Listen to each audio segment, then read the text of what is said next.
요한복음 4장 43절에서 54절까지의 말씀 다 같이 봉독하였습니다. 이틀이 지남에 예수께서 거기를 떠나 갈릴리로 가시며 친히 증거하시기를 선지자가 고향에서는 높임을 받지 못한다 하시고 갈릴리에 이르심에 갈릴리인들이 그를 영접하니 이는 자기들도 명절에 갔다가 예수께서 명절 중 예루살렘에서 하신 모든 일을 보았음이더라.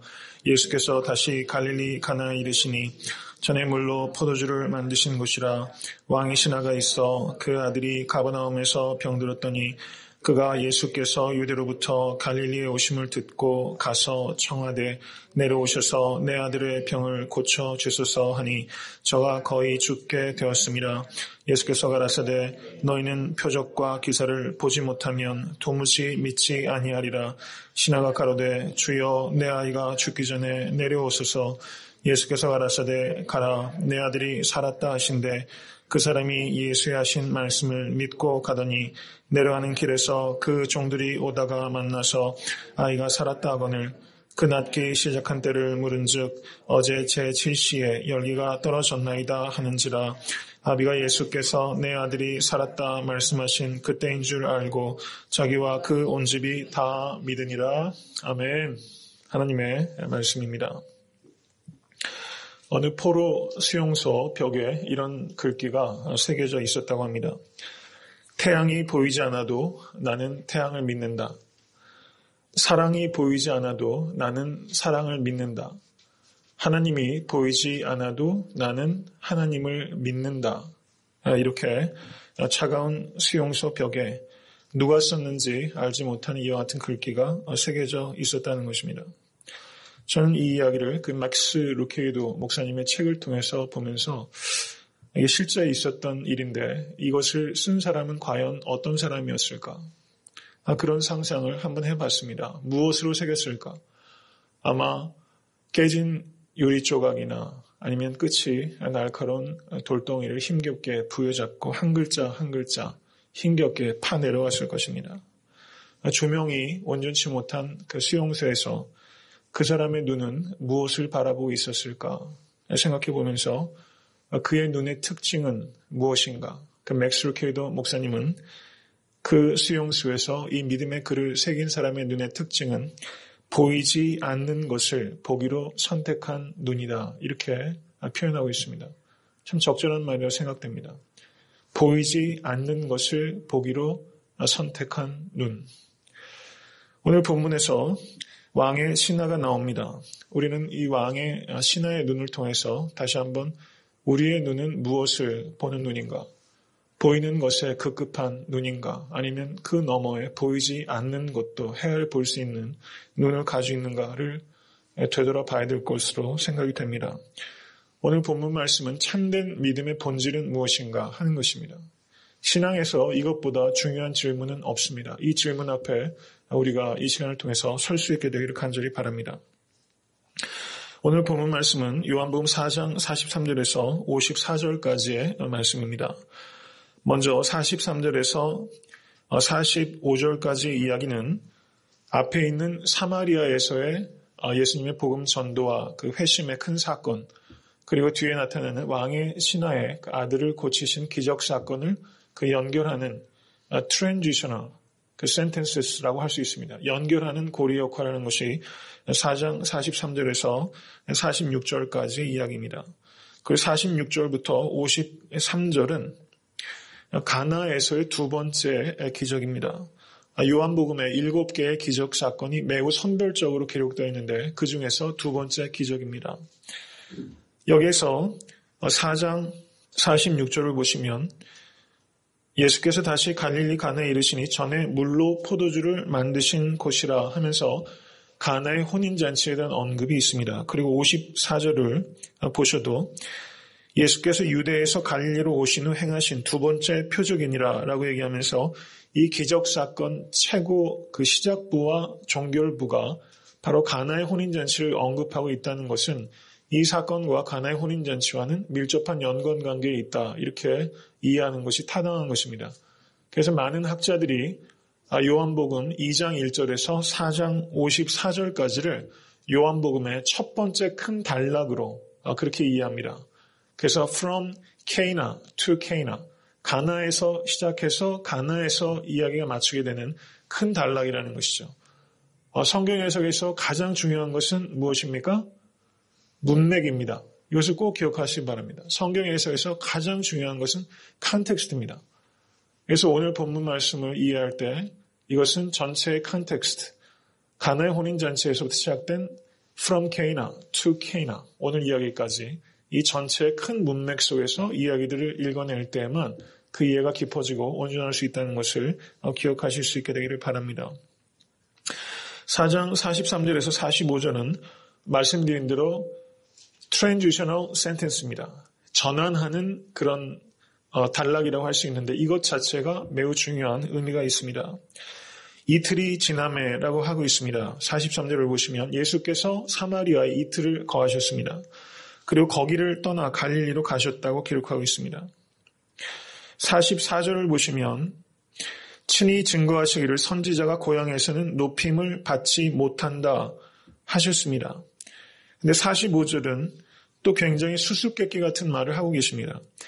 갈릴리에 이르심에 갈릴리인들이 그를 배척하니 이렇게 되면 이야기가 되는데 고향에서는 높임을 받지 못한다라고 말씀을 하셨는데 실제 갈릴리에서는 사람들이 어땠습니까? 예수님을 굉장히 영접했어요. NIV 성경 번역은 When he arrived in Galilee, the Galileans welcomed him 이렇게 번역하고 있습니다. 예수님을 웰컴했다는 얘기예요. 그러면 예수님께서 고향에서 높임을 받지 못한다 이렇게 말씀을 하셨는데 실제 갈릴리에서는 높임을 받았단 말이죠. 이 두 상황이 서로 충돌되는 것입니다. 쉽게 해결되지 않는 모순이 여기 있다는 것입니다. 그럼 이 모순을 어떻게 해결할 수 있는가 하는 것이죠. 45절 후반부를 보시기 바랍니다. 이는 자기들도 명절에 갔다가 예수께서 명절 중 예루살렘에서 하신 모든 일을 보았음이더라 이렇게 기록하고 있습니다. 예수님께서 6월절에 예루살렘에 올라가셨습니다. 요한복음 2장 23절에서 25절을 보시면 6월절에 예수께서 예루살렘에 계시니 많은 사람이 그 행하시는 표적을 보고 그 이름을 믿었으나 예수는 그 몸을 저희에게 의탁치 아니하셨으니 이는 친히 모든 사람을 아심이요 라고 말하고 있습니다. 여기에서 갈릴리 사람들이 6월절을 지키기 위해서 예루살렘에 가서 예수님께서 거기서 행하신 많은 표적들을 보았다는 것입니다. 그러므로 이 사람들이 예수님을 영접하는 이 웰컴하는 이 매너는 무엇입니까? 예수님의 표적과 기사에 대한 기대를 가지고 예수님을 웰컴하고 있다는 것입니다. 예수님을 웰컴한다고 하는 것이 그것이 다 온전한 믿음이 아니라는 것입니다. 예수님을 추종한다는 것이 다 예수님을 온전한 의미에서 따르는 것은 아니라는 것을 우리가 깨달아야만 되는 것입니다. 열광주의, 열심주의 이것이 그것 자체로 선한 것은 아니라는 것입니다. 잘못된 방향으로 열심을 내다보면 그것이 더 큰 배신을 가져오게 됩니다. 이것은 우리가 개인적인 삶의 경험을 통해서도 많이 경험합니다. 신앙생활을 해오시면서도 그런 경우 많이 있지 않습니까? 열심을 내셨던 분들이 나중에 크게 어려움을 자초하고 또 겪게 되는 일들을 많이 있게 됩니다. 사회생활을 하면서도 그런 경우 참 많이 경험하게 되는 것이죠. 그러므로 우리가 믿음이라는 것은 예수님을 단지 추종하는 것, 이것이 그 믿음이 진정성을 증명하는 것이 아니라 예수님을 왜 추종하고 있는가? Why? 왜 추종하고 있는가? 이것에 대해서 깊은 성찰이 없으면 그 믿음은 구원에 이르지 못하는 믿음일 수 있다는 것을 두려워해야만 되는 것입니다. 4장 45절을 보시면 예수께서 명절 중 예루살렘에서 하신 모든 일을 보았음이더라 이렇게 말하고 있습니다. 조금 전에 읽어드린 요한복음 2장 23절에서도 많은 사람이 그 행하시는 표적을 보고라고 이렇게 말하고 있죠. 우리가 본다는 것이 우리를 소경되게 할 수 있는 매우 위험한 것이라는 것을 우리가 볼 수 있어야 되는 것입니다. 우리가 무엇을 보는 것인가? 피상적이고 얕은 것, 순간적인 것에 보고 그것에 미혹되면 그것은 보는 것이 아니라 사실상 그것 때문에 속용될 수 있다는 것을 우리가 생각해야 되는 것입니다. 내가 확신하고 있는 바로 그것 때문에 내가 속용되기가 매우 쉽다는 것을 두려워해야 되는 것입니다. 그것이 겸손이라고 할 수 있을 것입니다. 갈릴리 사람들의 이 웰컴 하는 이 매너는 한마디로 말하면 피상적인 샬로우한 웰컴, 그리고 조건적인 웰컴입니다. 컨디셔널 했다는 것입니다. 잘못된 추종입니다. 이 사람들이 추종했다는 것은 예수님 자신이 아니라 예수님의 기적이었습니다. Savior seeking 하는 사람이 아니라 sign seeking 하는 사람이었습니다. 이것이 이 사람들이 갖고 있는 문제였다는 것이죠. 그래서 요한은 갈릴리에 이르심에 갈릴리인들이 그를 영접했으나 이 영접은 사실상은 영접이 아니라 예수님에 대한 배척이었던 것입니다.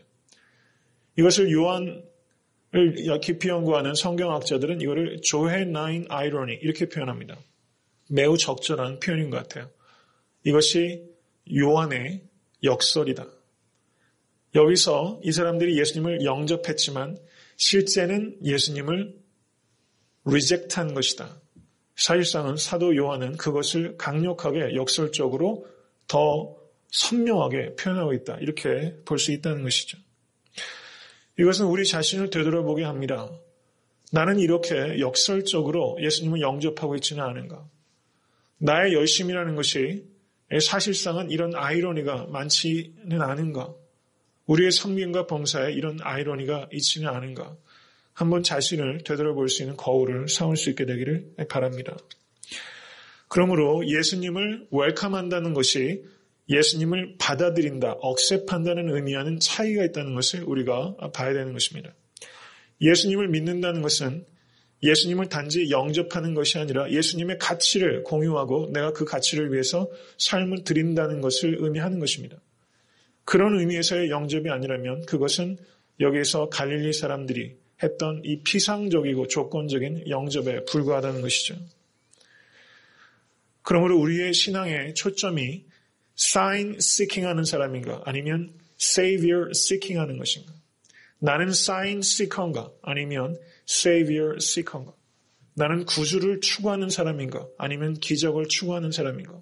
이 질문 앞에서 끊임없이 우리를 당금질하지 않으면 우리의 신앙은 잘못된 길로 가기가 쉽다는 것을 되돌아봐야 됩니다.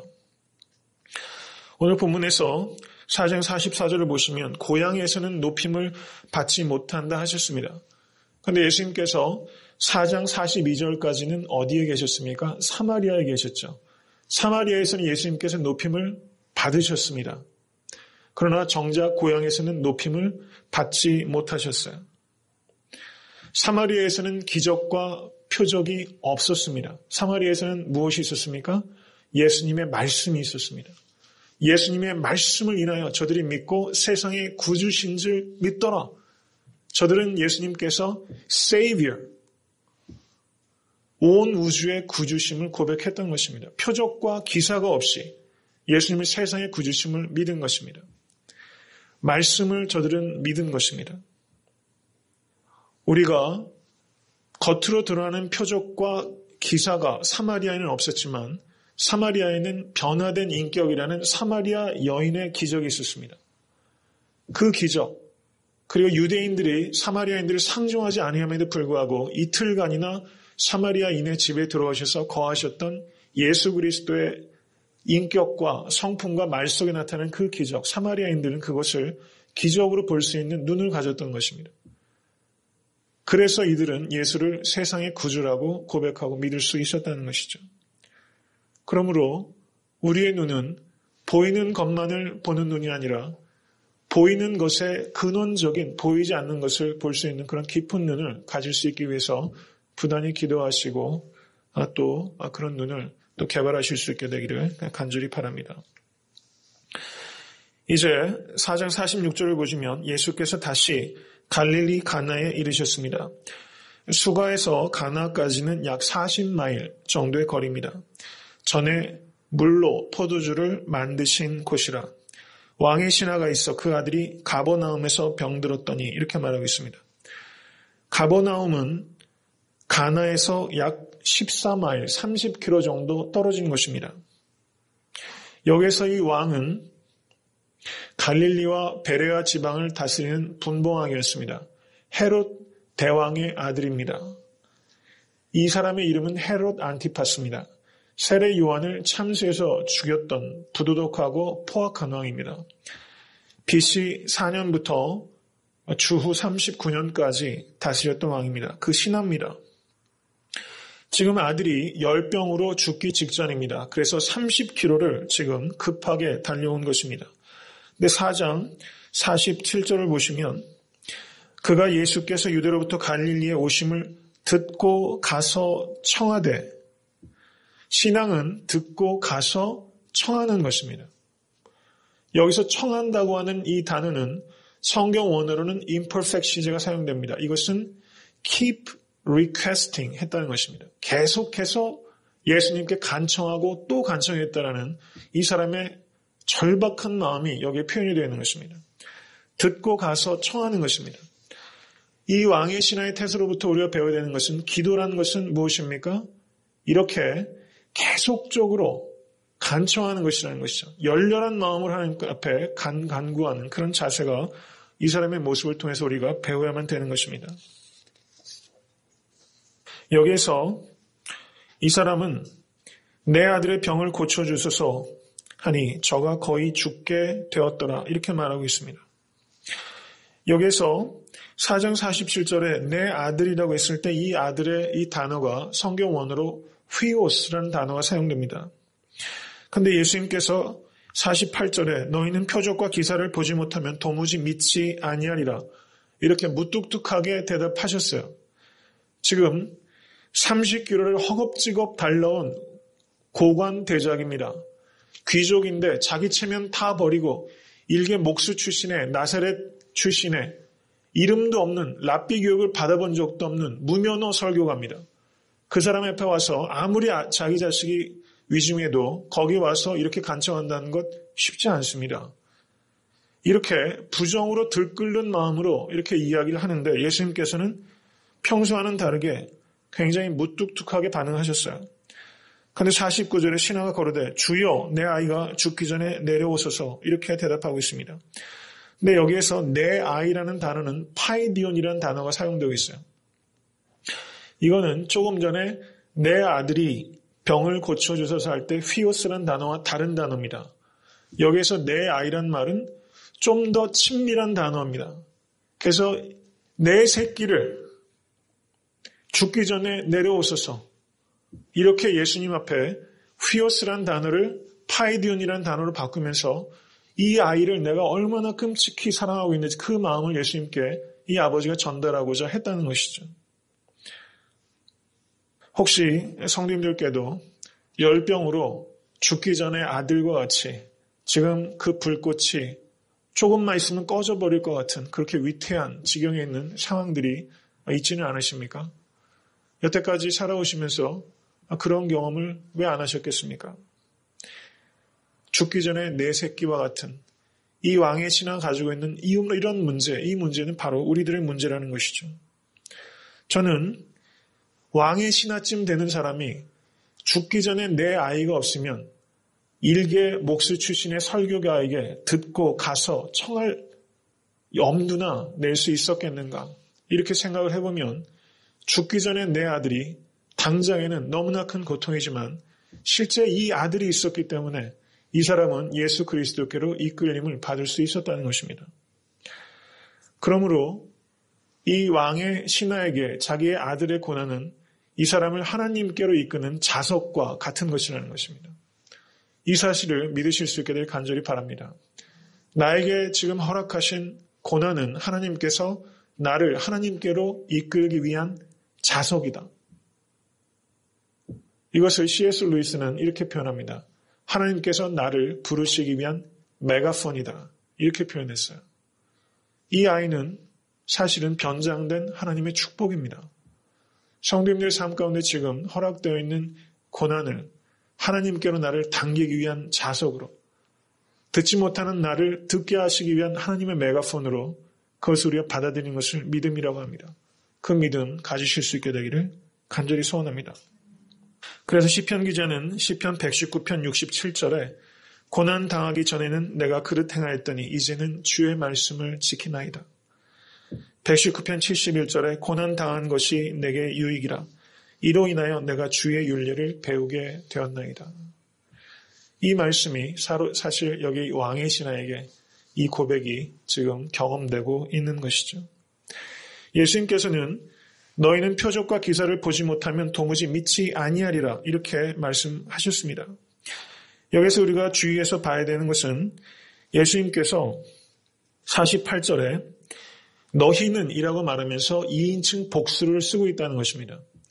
그러므로 표적과 기사를 구하는 이 sign seeking 하는 이 잘못된 믿음은 이 왕의 신하 한 사람의 문제가 아니라 갈릴리 사람 전체의 문제라는 것이죠. 예수님께서는 그리고 사도 요한은 이 왕의 신하 한 사람을 이 갈릴리 사람, 예수님을 높이지 아니하는 이 갈릴리 사람의 잘못된 신앙 행태의 대표격으로 이 사람을 좀 다루고 있다는 것입니다. 분명히 이 왕의 신하의 관심은 예수님이 누구신가, 예수님의 정체성에 대한 관심은 없는 것입니다. 지금 이 사람의 당면한 문제는 자기의 아들을 고치는 문제입니다. 이것은 분명합니다. 근데 예수님께서는 그 문제를 짚으시기 원하는 것입니다.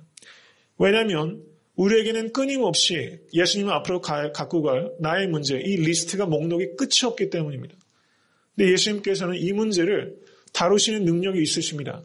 그렇지만 이 문제를 해결하시기 전에 짚고 넘어가기 원하시는 것이 있다는 것이죠. 예수님께서는 너희는 이라고 말하면서 갈릴리 사람의 신앙 행태에 대해서 탄식하시고 책망하신 것입니다. 그래서 무감각하고 무뚝뚝하게 말씀하셨습니다. 표면적으로는 분명히 거절한 것처럼 보입니다.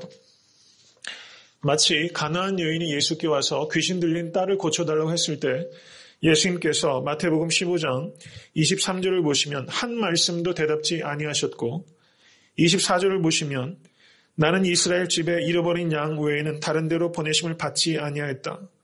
그리고 26절에 자녀의 떡을 취하여 개들에게 던짐이 마땅치 아니하니라 이렇게 말하면서 3번 예수님께서 리젝트 하신 것입니다. 예수님께서는 왜 이렇게 하십니까? 예수님께서는 고쳐주셨습니다. 그런데도 불구하고 왜 이런 과정을 거치게 하십니까? 예수님께서는 이런 고난을 통해서 이런 기다림을 통해서 믿음을 성장시키고 믿음을 자극하기 원하시기 때문입니다. 예수님께서는 문제 해결 이전에 바로 나를 바꾸시기 원하신다는 것입니다. 만약에 나의 문제가 해결되는 데 시간이 걸리고 있다면 아직까지 내가 바뀌고 있지 않다는 반증이라고 생각할 수 있다는 것입니다. 칼 바르트는 그리스도는 믿음의 대상이 아닙니다. 믿음의 주체입니다. 이렇게 매우 의미 있는 말을 했습니다. 예수님은 믿음의 대상 맞습니다. 그렇지만 단지 믿음의 대상에만 국한되는 것이 아니라 우리에게 믿음을 주시는 분이십니다. 그런 의미에서 믿음의 주체라고 할 수 있습니다. 예수님께서는 기적과 표적을 구하는 이 왕의 신하에 그 믿음을 자극하시고 새로운 믿음을 지금 심어주시기 위한 믿음의 주체로서 지금 역할을 하고 계시다는 것입니다. 마가복음을 보시면 마가복음 9장에 예수님께서 변화산 위에서 내려오셨을 때 제자들이 남아 있었죠. 근데 남은 제자들에게 귀신 들린 아들이 있는 아비가 와서 귀신을 쫓아달라고 했는데 귀신을 쫓아내는데 실패합니다. 그러자 이 아비가 예수님께서 변화산 위에서 내려오셨을 때 예수께 다가와서 고쳐달라고 이야기합니다. 그러면서 이 아비가 소리질러 이렇게 말합니다. 내가 믿나이다. 나의 믿음 없는 것을 도와주소서. 이 말이 얼마나 역설적입니까? 내가 믿나이다. 나의 믿음 없는 것을 도와주소서. 믿음이 있다고 해놓고 믿음이 없는 것 도와달라고 얘기하는 것이죠. 저는 이것이 정직한 굉장히 아니스티가 있는 태도로 믿습니다. 우리의 신앙생활을 가만히 보면 믿는 것 같기도 하고 안 믿는 것 같기도 한 모습이 바로 우리 안에 있다는 것이죠. 우리가 이 왕의 신하의 모습을 보면서 또 마가복음 9장에 나타나는 그 아비의 모습을 보면서 우리의 믿음의 실체가 무엇인지를 직면해야 되는 것입니다. 그렇지 않으면 우리는 믿음의 성장을 기대할 수 없습니다. 그래서 귀신 들렸던 아이를 가지고 있었던 그 아비가 나의 믿음 없는 것을 도와주소서 라고 기도했던 것처럼 이 저녁에 우리의 믿음을 도와달라고 예수님, 나에게 믿음의 대상일 뿐만 아니라 나의 믿음의 주체가 되어 주시옵소서. 이렇게 간구하실 수 있게 되기를 바랍니다. 예수님께서는 표적과 기사를 보고 쫓는 믿음을 부정적으로 말씀하셨고 그것은 사실상은 불신앙이라고 이야기하신 것입니다. 여태까지 살아오시면서 뭔가 슈퍼내추럴한 그런 기적들을 경험하신 적도 있을 것입니다. 혹은 그런 기적이 있었지만 그것을 단지 내가 깨닫고 보지 못했던 그런 기적들도 지나갔을 것입니다. 그렇지만 예수님께서는 기적과 표적에만 근거한 믿음은 한계가 있다는 것을 분명하게 밝히신 것입니다. 기적적인 응답들을 경험하게 되면 하나님께서 실존하신다는 것은 내가 분명하게 받아들이게 됩니다. 그런데 하나님께서 계시다는 것을 내가 깨닫는 것이 하나님과의 인격적인 관계를 반드시 맺게 되는데 나아가지 않는다는 것입니다. 만약에 부모님이 계셔서 돈이 많고 권력이 있으셔서 원하는 대로 다 준다면 이 아들은, 그 자녀는 아버지를 이용할 수 있지만 아버지가 내 문제를 다 해결해 준다는 것이 아버지와의 인격적인 관계를 맺는 것이다 라고 할 수 없다는 것입니다. 기적은 신 앞에 굴종하게 하지만 기적은 신을 사랑하게는 하지 못하는 것입니다.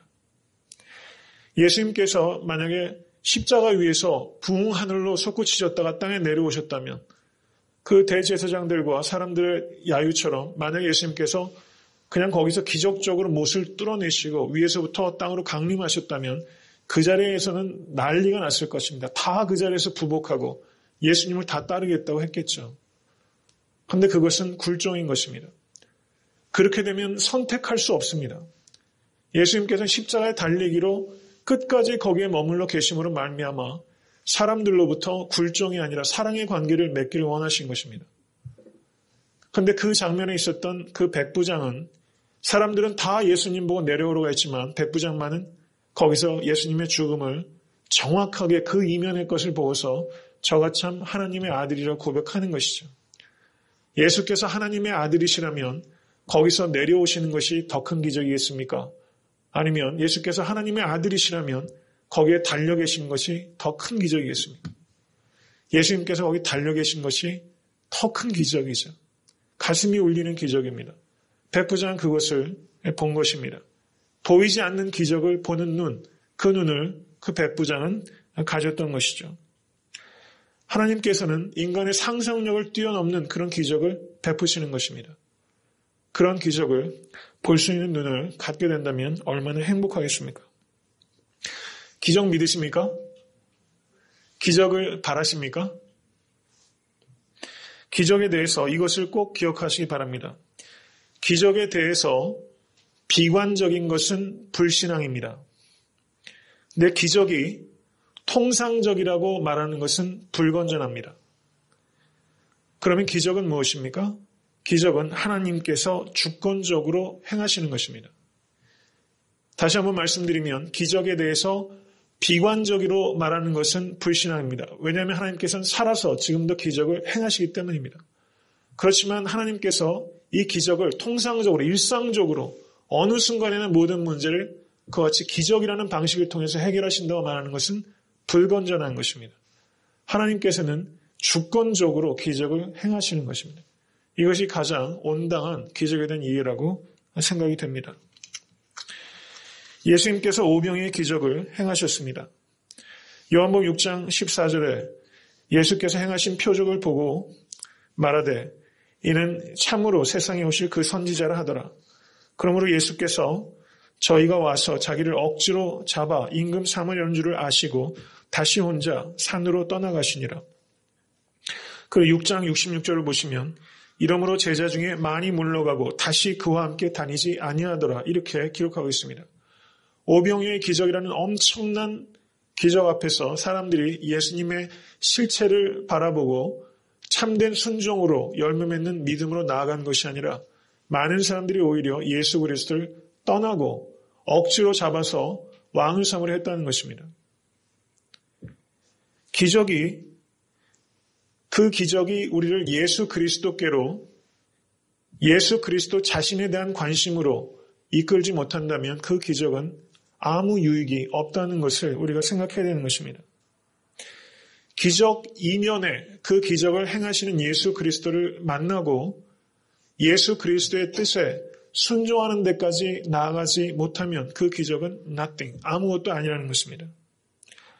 그러므로 기적은 기적을 베푸시는 예수 그리스도와의 만남, encountering, 그리고 예수 그리스도의 뜻에 obedience, 순종하는 것, 이 두 가지가 이루어지지 않는다면 그 기적은 아무 의미가 없다는 것입니다. encountering과 obedience가 배제된 기적은 그것은 그저 신기루를 쫓는 것 같은 거짓된 믿음으로 귀결될 수밖에 없다는 것을 우리가 생각해야 되는 것입니다. 그러므로 예수님과의 만남과 순종으로 열매 맺지 못하는 기적에 대해서 우리가 추구하는 것은 그것은 나에게 신앙이 있다는 것을 증거하는 것이 아니라 나에게 신앙이 없다는 것을 증거하는 것입니다. 예수님께서는 지금 너희는 표적과 기사를 보지 못하면 도무지 믿지 아니하리라 이렇게 말씀하시면서 지금 왕의 신하는 예수 그리스도의 파워를 사랑하는 사람입니다. Lover of Jesus' power. 근데 예수님께서는 지금 무뚝뚝하게 대답하심으로 말미암아 이 사람은 예수님의 파워를 사랑하는 사람이 아니라 예수님의 person, 예수님의 인격을 사랑하는 사람으로 바꾸고 계신 것입니다. Lover of Jesus' person, Lover of Jesus' power를 Lover of Jesus' person, 예수 그리스도의 인격을 사랑하는 사람으로 예수님께서는 이 사람의 초점을 지금 옮기고 계신 것입니다. 지금 예수님께서는 4장 46절에 전어의 물로 포도주를 만드신 것이다. 지금 이 왕의 신하의 믿음은 몸이 건조한 물과 같은 신앙입니다. 그런데 예수님께서 Jesus 파워를 사랑하던 사람을 Jesus의 person을 사랑하는 사람으로 바꾸시면서 물을 포도주로 바꾸고 계신 것이죠. 이 왕의 신하의 이 사건은 이 왕의 신하는 자신의 아들의 병을 고치기 위해서 왔지만 예수 그리스도께서는 그것 너머를 보고 계시고 예수님은 바로 이 사람을 바꾸고 계시다는 것입니다. 이것을 우리가 볼 수 있어야만 된다는 것입니다. 사실상은 이것이 가장 프라이머리한 것이라는 것이죠. 주여 내 아이가 죽기 전에 내려오소서. 예수님께서 거절하셨을 때 이 아버지의 요청은 더욱더 강력해지고 진지해지게 되는 것입니다. 우리가 기도한 것이 즉각적으로 응답되지 않는 것은 우리가 그것에 대해서 더 진지하고 더 강력하게 기도하도록 하나님께서 요청하고 계신 것입니다. 이것을 하나님께서 우리에게 주시는 훈련으로 이해해야만 되는 것입니다. 그러므로 확신 없이는 그 자리를 떠나지 않겠다는 그런 각오로 기도하신다면 반드시 응답을 체험하게 되실 것입니다. 그랬던 예수님께서 이제 4장 50절에 말씀하십니다. 같이 한번 읽겠습니다. 예수께서 가라사대 가라 내 아들이 살았다 하신대 그 사람이 예수의 하신 말씀을 믿고 가더니 가라 내 아들이 살았다. 오늘 설교의 제목입니다. 가라 내 아들이 살았다. 여기서 살았다 이 단어가 성경 원어로는 현재 시제입니다. 지금 말하는 이 순간 살고 있다 이런 뜻입니다. 이건 예수님의 파워를 말하는 것입니다. 말씀하시는 그 순간에 즉각적으로 치유가 되는 치유시키시는 능력의 하나님이심을 믿으실 수 있게 되기를 바랍니다. 그랬더니 그 사람이 예수의 하신 말씀을 믿고 가더니 믿음이 무엇입니까? 말씀을 믿고 가는 것입니다. 이것을 기억하시기 바랍니다. 말씀을 믿고 가는 것. 말씀을 믿고 간다는 것은 말씀을 믿고 순종하는 것입니다. Without question, 아무 질문도 없이 예수의 하신 말씀 달랑 믿고 갔다는 것입니다. 도대체 무슨 변화가 있었던 것입니까? 이 사람 안에 무슨 일이 벌어진 것입니까? 표적과 기사를 믿던 사람이 이제 말씀을 믿고 가게 된 것입니다. 4장 47절 보시기 바랍니다. 듣고 가서 4장 50절에 믿고 가더니 지금 그 이 간다라는 이 감이 의미가 달라지고 목적이 달라진 것입니다. 이 사람은 예수님과의 대화를 통해서 예수님을 단지 미러클 워커, 기적을 행하는 사람으로 봤는데 그 이상을 예수 그리스도 안에서 본 것입니다. 기적을 추구하며 갔는데 이제는 사인이 아니라 세이비어를 만나게 된 것입니다. 이때 이 사람은 예수님을 보기 시작한 것입니다. 그 전에는 예수님을 보지 못했습니다. 그런데 가라, 내 아들이 살았다. 이 말씀을 듣는 그 순간 실제 예수 그리스도를 처음 보게 된 것입니다. 예수님을 보는 사람은 불가능에서 가능을 보는 것입니다. 파스칼은 하나님은 철학자의 하나님이 아니시요 과학자의 하나님도 아니다. 하나님은 성경에서 가르친 대로 믿는 자의 하나님이다. 신앙은 인간의 이성을 십자가에 못 박는 것이다. 이렇게 말했습니다. 왕의 신하쯤 되면요, 아무리 고대 사회라도 아무나 되는 건 아닙니다. 이성적으로 최고의 훈련을 거친 사람입니다. 어떤 의미에서 이 당시에 인문학적인 소양이 더 깊었을 수도 있어요. 이 당시에 그리스 로마의 철학자들 깊이를 한번 보세요. 플라톤 이후의 철학은 모두 플라톤의 각주를 단 것이다. 이렇게 현대 철학자들이 평가할 정도입니다. 이 사람은 굉장히 이성적인 사람이에요. 그런데 어떻습니까? 말씀을 믿고 갔다고 했습니다. 신앙은 이성을 십자가에 못 박는 것입니다. 이성이 걸어갈 수 없는 것에서 이 사람은 믿음으로 걸어간 것입니다. 저는 이 사람도 스스로 놀랐을 것 같아요. 여러분, 지금 이 사람의 문제가 하나도 해결된 게 없습니다. 예수님께 질문도 없었어요. 증거를 달라고 하지도 않았어요. 말씀 믿고 갔습니다. 여러분, 이런 경험 있지 않습니까? 내가 좀 이상해지는 거. 여러분, 예수님 믿게 돼서 내가 많이 변했어요. 이런 경험 있으시죠? 말씀 믿고 간다는 것이 집에 만약에 와이프라도 있다 하면 생각해 보세요. 얼마나 혼날 일입니까? 거기 가가지고 예수님 데리러 오지도 않고 혼자 온다는 게 말이나 되느냐. 이상한 행동을 하기 시작하는 것입니다. 저는 말씀을 믿고 가버나움을 향해서 내딛는 그 첫걸음이 이 사람에게 굉장히 큰 전율을 주었을 것이다 생각이 됩니다. 예전에 한 번도 걸어보지 못한 매너로 이 사람이 걷기 시작한 겁니다. 말씀을 믿고 가기 시작한 것입니다.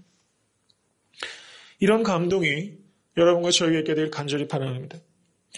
사람의 미래를 바꾸는 것은 그 사람이 무엇을 아느냐가 바꾸는 것이 아니라 그 사람이 무엇을 믿느냐가 바꾸는 것입니다. 이 사람은 이때 물로 포도주로 바꾼 것입니다.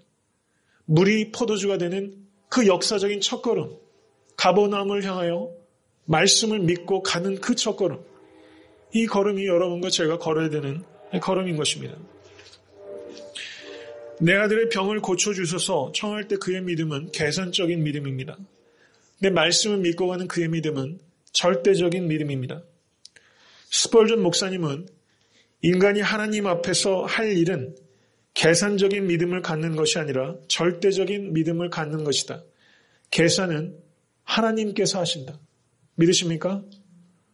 우리는 계산하라고 하는 것이 아닙니다. 계산은 하나님께서 하시고 우리는 말씀만 믿고 가는 것입니다.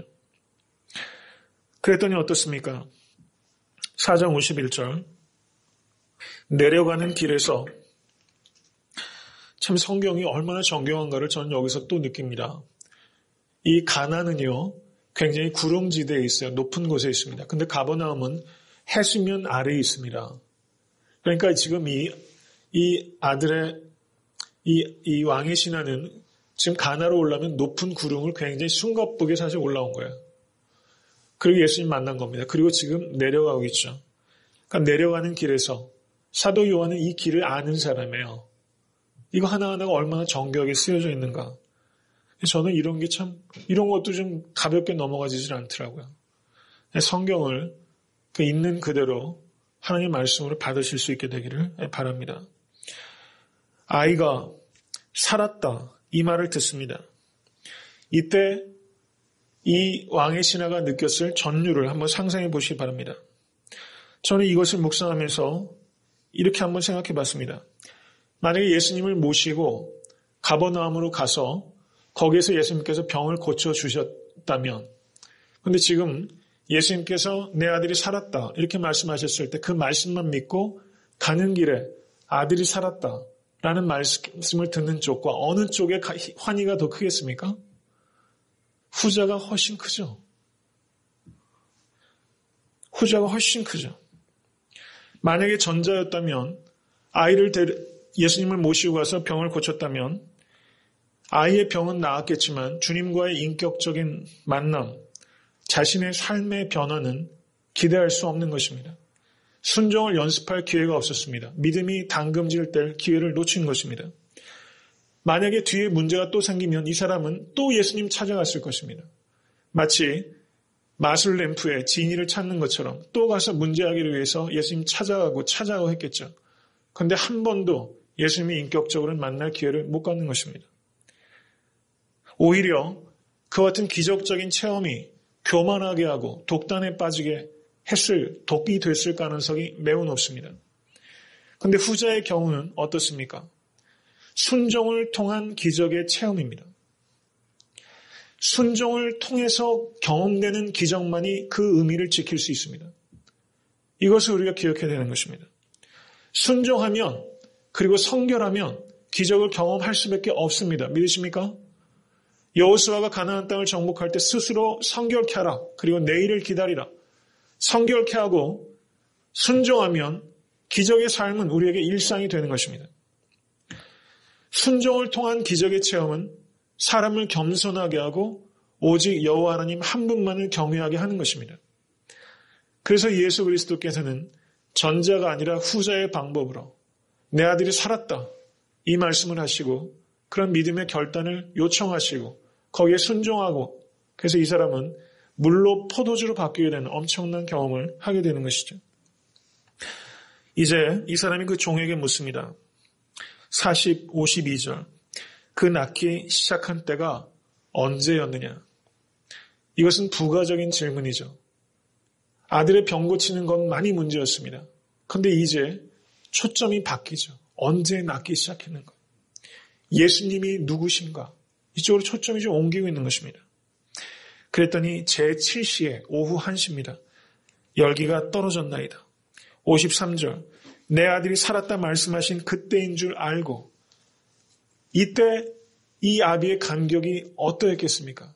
말씀하시던 바로 그 순간에 기적이 나타났다는 것을 이 아비가 경험한 것이죠.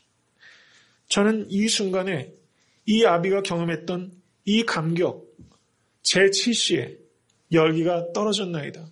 이 경험이 성도님들 경험되실 수 있게 되기를 간절히 바랍니다. 우리가 혹시 감동 없는 신앙생활에 지쳐 있다면 말씀대로 믿고 가시게 되기를 간절히 바랍니다. 그렇다면 제7시에 열기가 떨어졌나이다. 이 경험은 이 왕의 신하의 경험이 아니라 나의 경험이 될 것입니다. 53절을 보시기 바랍니다. 자기와 그 온 집이 다 믿으니라. 정말 할렐루야 아닙니까? 예수님의 이 기적 사건의 특징은 세 가지로 요약할 수 있습니다. With a word, 한마디 말씀으로 내 아들이 살았다. Over distance, 멀리서 치료하신 것입니다. distant healing이라고 합니다. 이것을 가지 아니하시고 고치셨어요. 이제 distant healing이 있을 때는 great faith가 있을 때 distant healing이 있습니다. 백부장의 종을 고치실 때, 가나안 여인의 딸을 고치실 때 예수님께서 안 가셨어요. distant healing입니다. over distance, 멀리서 고치셨어요. 세 번째는 at once, 즉시 고치신 것입니다. 그러니까 예수님의 기적 사건은 오늘 본문의 이 기적의 특징은 한마디의 말씀으로 멀리서 즉시 고치신 기적 사건입니다. 사도 요한은 이것을 통해서 예수 그리스도의 파워를 이렇게 이야기하신 것입니다. 그리고 또 하나 우리가 오늘 본문 말씀에서 의미 있게 생각해야 되는 것은 46절을 보시기 바랍니다. 왕의 신하라고 이 사람을 소개하고 있어요. 왕의 신하. 근데 50절을 보시기 바랍니다. 그 사람이라고 소개하고 있어요. 53절 보세요. 아비라고 소개하고 있어요. 어피셜하게 이 사람을 표현하다가 점점 이 사람을 퍼스널하게 소개하고 있는 것입니다. 여기에 의미가 있습니다. 이 사람은 기적과 표적을 구할 때는 하나님과의 관계가 어피셜한 사람이에요. 인격적인 만남을 원하지도 않았고 그게 뭔지도 모르는 사람입니다. 근데 예수님께서 이 사람을 sign seeking 하는 데서 savior seeking 하는, 예수 그리스도의 파워를 사랑하는 사람에서 예수 그리스도의 person, 인격을 사랑하는 사람으로 바꾸실 때 이 사람은 아비로, 인격적인 사람으로, 인격적인 관계의 사람으로 변모되고 있는 것입니다. 이 사람은 분명 자기 아들의 병을 낫게 하기 위해서 예수님께 왔습니다. 그러나 예수님께서는 그것보다 훨씬 중요한 문제가 있다는 것을 보신 것입니다. 그것은 무엇입니까? 자기와 그 온 집이 믿으니라. 예수님께서는 이 아비의 영혼의 구원과 그 아들과 그 온 집의 영혼의 구원을 예수님께서는 목적으로 하신다는 것입니다. 내가 보는 문제와 주님께서 보는 문제가 전혀 차원이 다를 수 있다는 것입니다. 예수님께서 이 왕의 신하에게 주시고 싶어 하셨던 최고의 보물은 그 아들의 병 치유하는 그 정도가 아니라 온 가족이 믿고 예수 그리스도로부터 영원한 생명을 누리는 바로 그 선물 주기 원하셨다는 것입니다. 예수님께서는 이것을 얻게 하시려고 거절도 하시고 기다리게 하시고 홀로 가게도 하시는 것입니다. 이것을 믿으시면 지금 나에게 허락된 고난은 의미가 있는 것이고 축복의 시작이라는 것을 믿으실 수 있게 되기를 간절히 바랍니다. 예수님께서는 이 상황을 완벽하게 알고 계셨고 완벽하게 통제하셨습니다. 이것을 믿으시기 바랍니다. 하나님의 지혜와 능력과 사랑은 사람의 기대와 기도를 뛰어넘는 것입니다. 상상할 수조차 없는 최선으로 하나님께서는 믿음의 순종에 보상하시는 것입니다. 이 하나님을 올 한 해 꼭 만나시기 간절히 바랍니다. 애타한테 섬기는 교회가 우리의 기대와 기도 수준을 완전히 뛰어넘어서 상상조차 할 수 없는 방식으로 우리를 채우시는 그 하나님, 2011년은 꼭 경험할 수 있는 그런 교회 될 수 있게 간절히 바랍니다. 말씀을 믿고 이 사람이 걸었다고 했습니다. 한번 이 사람의 그 걸음 한번 걸어보시지 않으시겠습니까?